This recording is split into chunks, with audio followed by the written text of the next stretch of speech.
ধন্যবাদ। অসংখ্য ধন্যবাদ আমাদের কমিটির সভাপতি মাননীয় শ্রী দিলীপ মহাশয়কে। এবারে আমি আমাদের 28 নম্বর কাউন্সিলর শ্রী গোপাল দাস মহাশয়, যার হাত ধরে আমাদের পুজোর উদ্বোধন হলো, তাকে অনুরোধ করব দু চারটি কথা বলবার জন্য।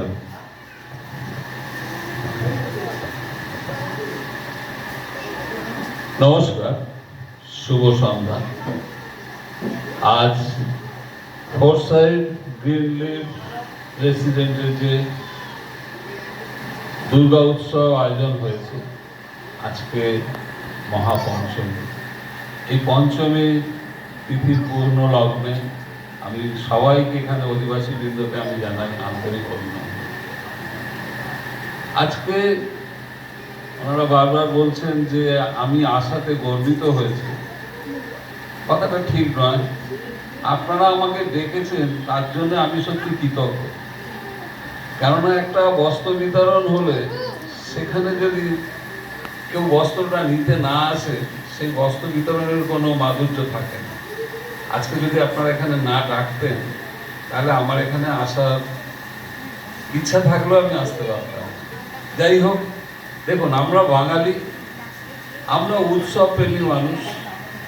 আমাদের 12 মাসে 13 পার্বণ, তথাপি আমরা সর্বশ্রেষ্ঠ উৎসব এই দুর্গা উৎসবের দিকে তাকিয়ে থাকি সারা বছর, এসে যেতে চাই। তাই এই দুর্গা পুজো একটা বছর পরে আসে, আমরা সবাই উদ্গ্রীব হয়ে থাকি পুজোটা কবে আসবে। কিন্তু তার মধ্যে একটা কথা বলি, এই গত 2 বছর যে কোভিড পরিস্থিতি গেছে, আমি দেখেছি আমরা যারা মানুষ, আমরা অহংকার করি, আমরা বুঝতে পারি, বলতে পারি, আমরা উপলব্ধি করতে পারি, আমরা সর্বশ্রেষ্ঠ জীব, আমরা সবকিছু পারি, সবকিছু জানি।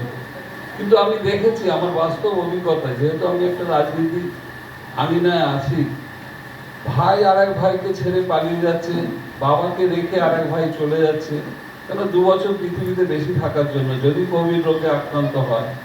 তাই আমি দেখলাম কখন যে আমরা মাস্ক পরে ঘুরে বেড়াচ্ছিলাম, আমরা সত্যি, আমরা মুখোশধারী মানুষ, আমরা সবাই কিন্তু মানুষ নয়।